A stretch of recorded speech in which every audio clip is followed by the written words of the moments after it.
Okay, at the end of this screencast, things you should know would revolve around the idea of understanding how the budget is submitted, the process for that, the difference between a deficit, a surplus, and debt. You should understand the business cycle and the different peaks and troughs that it goes through. Fiscal policy, how the president can influence the economy and Congress, as well as monetary policy and how the Federal Reserve uses open market operations, which is buying and selling bonds, to influence the economy. So let's get started. If you remember in class, we talked about how gas prices have been soaring recently, and a lot of consumers are unhappy about that. And this chart illustrates that there is a correlation between gas prices and the approval rating of the president. You see, typically, as gas prices go up, for instance, right here, you see the president's approval rating going down. And my question in class was, to what degree is it fair that we blame the president for gas prices being high? So with that, we're going to dive into how the government influences the economy. So we're talking about the president as chief economic planner and that role that the president plays. There's really three ways the government influences the economy, right? One is the budget, which establishes spending priorities and then sets tax policy for the government. Fiscal policy, which is when the government changes taxes and government spending to influence the economy. And then monetary policy, when the Fed changes the flow of money to influence the economy. So we'll talk about each of these three real quickly. Remember that in order to create a budget, the first thing that happens is all the agencies and all the cabinet departments in the executive branch send a proposal to the Office of Management and Budget, which is part of the EOP, requesting certain funds in an amount that would be given to them in the next year in the budget. Right? The OMB then turns that into a budget, and they talk to President Obama about his thoughts and get his approval, and eventually that budget is submitted to Congress and also talked about during the State of the Union address that it kind of discusses the proposals that the president has for that year. So the budget's submitted to Congress, and at the same time, Congress has the Congressional Budget Office, the CBO, creating their own version of the budget and what they think should happen. The appropriations and budget committees in both houses, with these members in it, notice that the House is leaning towards Republicans because there's more Republicans in the House. They discuss the different provisions of the budget bill. Subcommittees would hold hearings, and they would have cabinet departments and leaders testify about why they need the money that they need. And then lastly, the president, after the bill is passed by Congress, would sign it. The Treasury Department, which holds all the funds of the government, would be ordered to disperse those funds, and the budget would be up and running for that next year. Okay, so that's the process you should understand about how a budget is created. But also we talked about then, why is our budget in crisis mode right now? And there are a few reasons that we identified that you should understand. The first one is the idea that there's mandatory and discretionary spending in our budget, and 63%, as illustrated from this chart here, is mandatory spending, meaning it was already spoken for. It's on autopilot. It was already spoken for before Congress even showed up, and they're only arguing about 37% of the budget. I'll let you pause this if you want to read more about the differences between mandatory and discretionary spending. But this chart here illustrates that mandatory spending involves things like Social Security, entitlement programs like Medicaid, welfare, Medicare, other programs like that. And also then down here in the corner, the major one that's going to be growing the most in coming years is interest. As we borrow more money, we have to pay interest when we pay it back. And as that grows, that will create a crowding out effect for the rest of the budget and will allow us to spend less. Notice that defense over here on the left, as well as other expenditures, are called discretionary spending, right? And if we zoom in on that, we notice that things that are discretionary spending are things like the defense, and down here, veterans affairs, science and research, education, things of that nature. So that's what Congress is debating about, how we should divide our money up on those. So mandatory spending, it's gone up a ton over recent years because our population is getting older. Right? As senior citizens, as the baby boomers become senior citizens, programs like Medicare and Social Security will be required to spend more money. As you can see, Social Security has grown much over the last 40 years, along with Medicare and Medicaid, and all these equal our government spending more money. The second reason we have a budget crisis is military spending. Right? We spend more on our military than the next 17 countries combined, as this graphic illustrates. right? Almost 50% of the military spending in the world is spent by the United States. In terms of wars that we've fought, if you look at this graphic, it illustrates wars that we've fought in US dollars today. Iraq and Afghanistan, which in 2007, so 5 years ago, had cost our country $808 billion, right? Only second to World War II, which was $3.2 trillion. At this point in 2013, we're in the $1 trillion mark for this war, causing us to spend a ton more money. This pictograph shows nuclear weapons, and it changes the size of countries depending on how many nuclear weapons they have. Notice the United States by far probably has the most nuclear weapons because of the size of the country.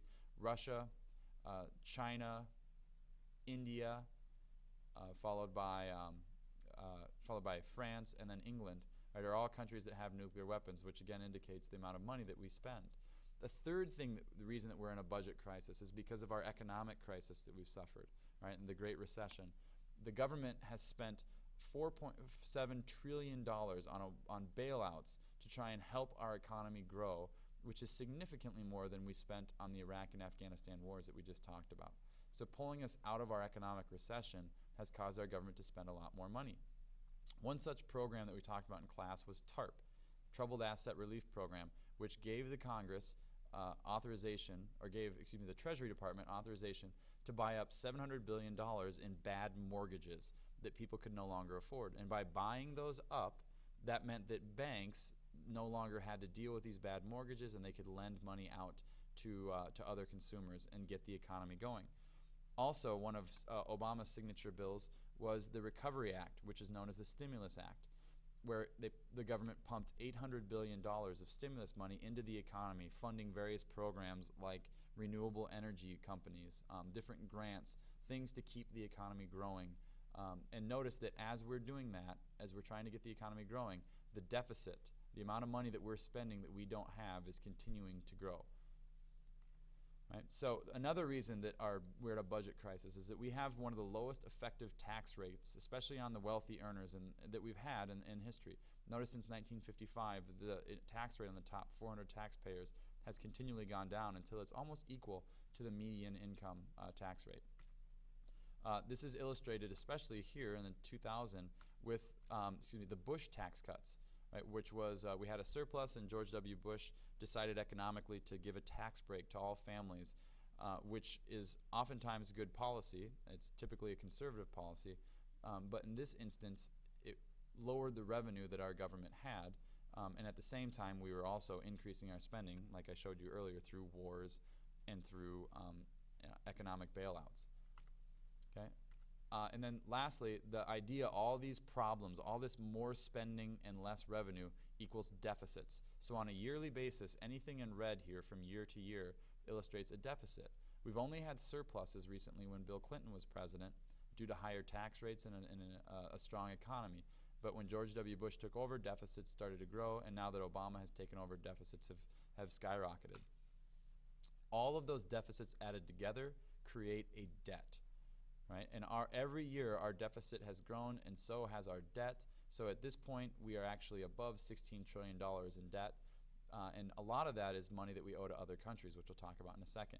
As a percentage of our GDP, about how well our economy is doing, we have actually reached 100%.